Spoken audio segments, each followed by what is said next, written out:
famous car company, BMW in this case, came up with a very subtle, a very brilliant idea, using the energy that a car uses as it brakes to drive special motors installed inside. What it did was they basically reused the energy that a car uses for various other purposes inside the car. A curious mind would like to say, if this can be done inside the car, what's stopping it from doing outside? Brainstorming with it and keep up with the idea of this product. Where it is. This is what we like to call the smart stop. What it does is whenever a car goes through it, goes over it, it basically comes down. This here is a speed breaker. It comes down, rotates this wheel, drives the dynamo, gives energy that can be used. In practical conditions, this energy can be stored in batteries and be used later. I'm going to call my friend Siddharth, who's going to guide you through the process of how it does what it does. Thanks to my friend Harsh, who gave a glance of how it actually works. Let's have a bit deeper look of how it works. So as my friend said, assume a car moving above it.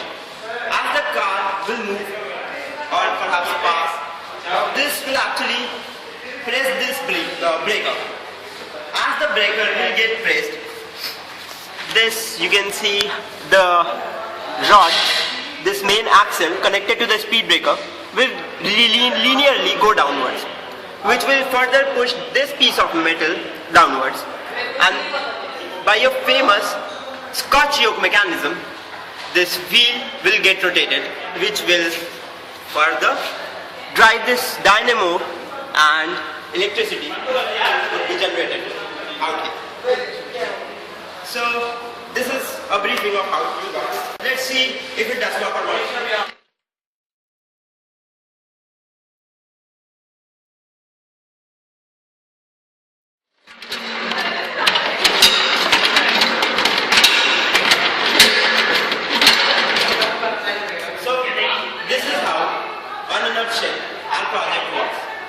So let's see what were the challenges we actually faced while making this project. The first challenge which we came across was when we were actually welding this speed breaker to the axle. This you can see we have done the welding here, and this is the sheet of aluminium.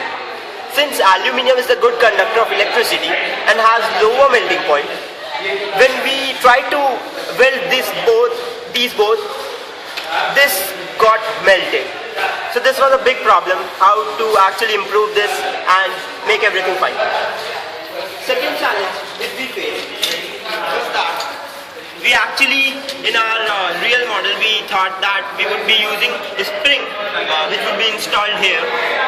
The role of the spring would be that when the speed breaker would be pressed downwards, the spring will bring him back.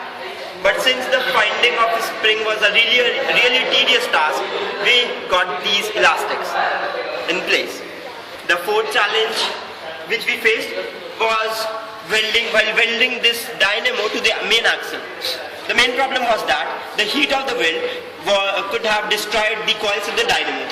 The solution to the problem we found out was welding dynamo in small intervals of time, so that it doesn't get welded, it doesn't get melted, and simultaneously cooling the dynamo to prevent damage.